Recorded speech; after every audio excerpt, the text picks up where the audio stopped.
Today, senators will hear testimony from whistleblower Peiter Zatko, Twitter's former security chief, who is alleging widespread security deficiencies at the company.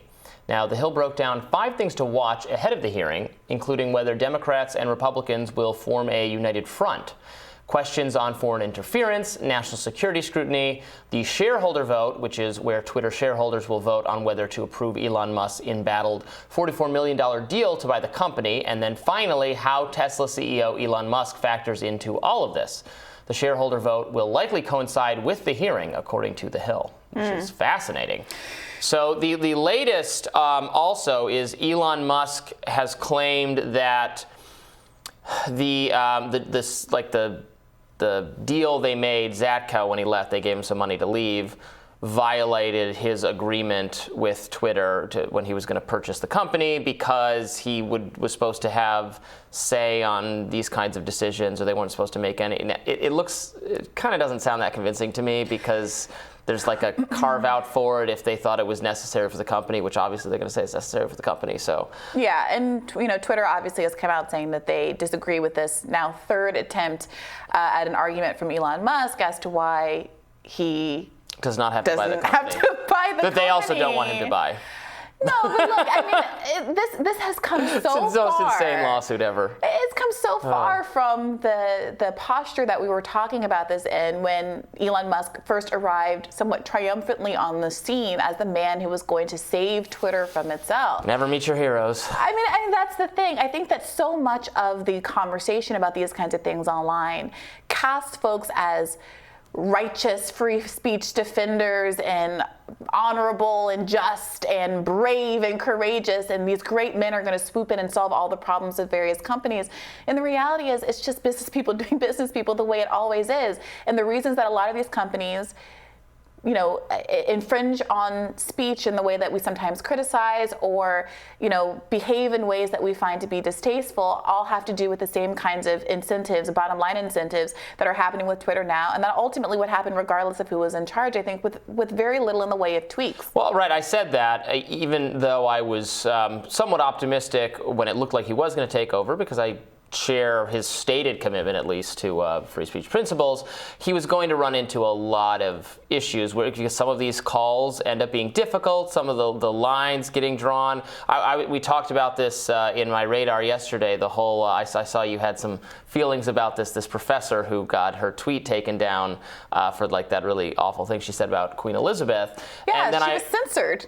Right. And people were actively trying to get her fired from her job, but somehow, because of the underlying content of what she said, which is, obviously the horrible thing that she was talking about was how she had no love lost for the crown, which quite acutely and in recent history caused a great deal of death and suffering for her immediate community in Nigeria as a subject of said crown, a colonial subject and someone under the thumb of the crown. It is just an interesting posture, in my view, of something of a choice to defend when she is the victim of exactly the kind of anti-speech pogroms that are so often defended on this show. I think what she said was very awful, to be clear, but no, of course she should not have. Is being distasteful now a qualification to getting banned on a platform? Because it seems to me that Kiwi Farms and any number of people who have caused people to be swatted, put their life at risk, said transphobic and other kinds of vile things, certainly get defense on this show quite a bit. Then that's what I did. I defended her right to say those things and said she should not suffer any professional consequences from it. I looked closely at the policy she was accused of violating, and I guess I can see why, if like by the letter of the law, according to this policy, it technically could violate it, but it seems like basically everything on Twitter also violates this policy then. So I don't understand how it could be enforced in just this one. It's probably an example of, it's probably low-hanging fruit for the company to say, see, we censor like liberals too, see, something like that.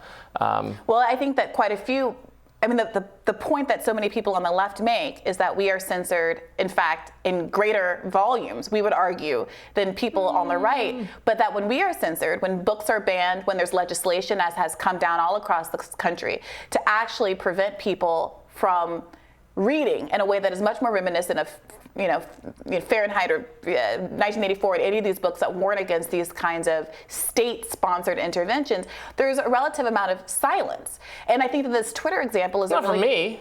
Well, on the part of conservatives as a whole, I certainly didn't see the normal slate of free speech advocates coming to this woman's defense, despite, I would argue, look, I personally choose not to.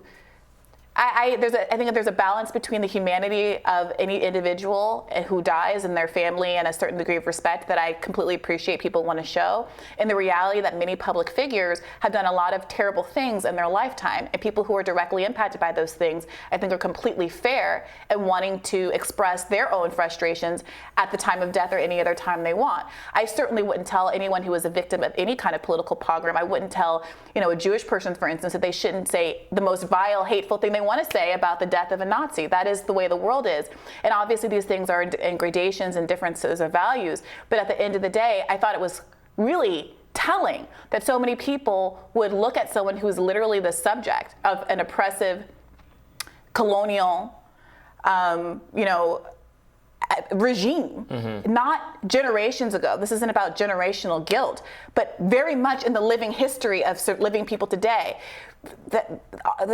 African countries didn't start to gain their independence. Basically, they all became independent over the 1950s and 1960s. This isn't ancient history. She's talking about experiences that her family went through, including up and through the 80s into the present. So I don't know. It was a very interesting to see how that played out online, and how none of the same sympathy that seems to go for other kinds of groups was going to folks who were the subject of colonial I don't rule. agree, though, that progressives are more likely to be censored on social media, particularly. Maybe, in Republican-controlled curriculum battles in, like, Florida and Texas. I think that might be true, but I think that's an important point, because I happen to think that... And then on college campuses, no. And I happen to think that real life, where people are trying to get professors fired. I think that where people have curriculum that are barred.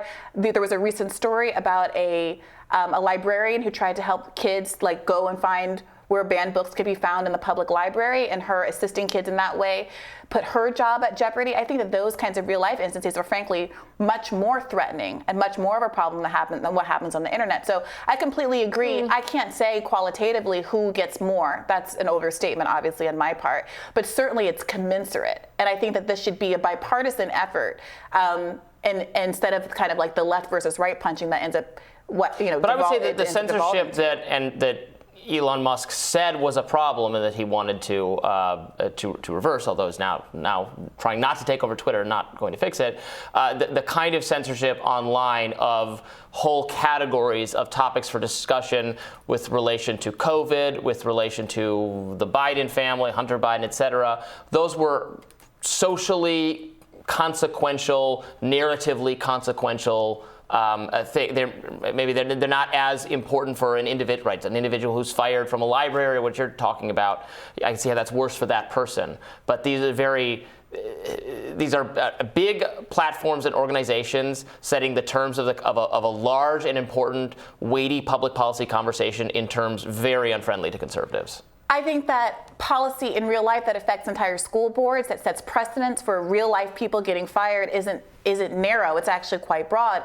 Moreover, if we're talking about what Elon Musk's incentives are, I did a radar very early in all of this that highlighted all of the ways that Elon Musk as an individual has been very inconsistent about speech. He's very compromised. Like many people, he seems to be very invested in his own speech and his own freedoms at the expense of everybody else's. He has tried to curb his own workers' speech. As a billionaire and an employer, I think that has huge workers' rights implications. He has tried to control what journalists, bloggers, and analysts say about his businesses and his products, and on and on and on down the line. So the idea that he was ever going to be a quote-unquote free speech absolutist, I think, was always betrayed by his own behavior. Well, I'm really interested to see what comes out of this hearing, returning to the topic at hand, because like I told you a few days ago, I can see it both ways. Like, I don't instinctively believe what a whistleblower has to say, or when they say, "Oh, I have the goods. Listen to here," because we went through this with Facebook, where that whistleblower really did not have she had information about the internal research that Facebook that Instagram had done, surveys and how it was affecting young people. But it was a very I would say friendly to the kind of censorship agenda of the mainstream media that whistleblower was presenting. hearing, and we have to be careful about that. She got subsequently a lot of criticism, not just from people on the right, but from people like our friend Glenn Greenwald. So I'm not saying it is a repeat of that. It's very technical questions. What he's saying there are these massive security flaws within Twitter, which is perfectly possible. Although he was brought in to kind of fix them, so that Twitter could say, right, we knew about them and that was your job and you didn't do it well enough, which it sounds like what the company's position is.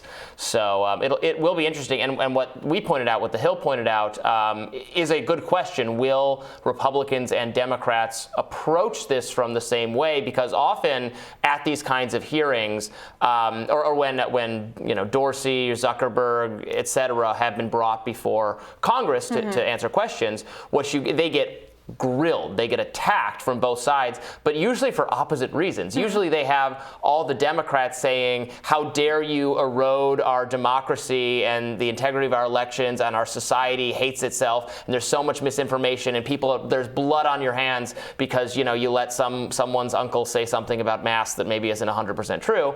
You get that from Democrats. Then from Republicans you get, why are you doing the bidding of the Democrats and censoring and silencing us? And so they can't make anyone happy. It'll be interesting how the Republicans and Democrats handle this. Yeah. Very interesting to see. So Be watching that, and I'm sure we'll talk about it later this week, and we'll have more Rising right after this.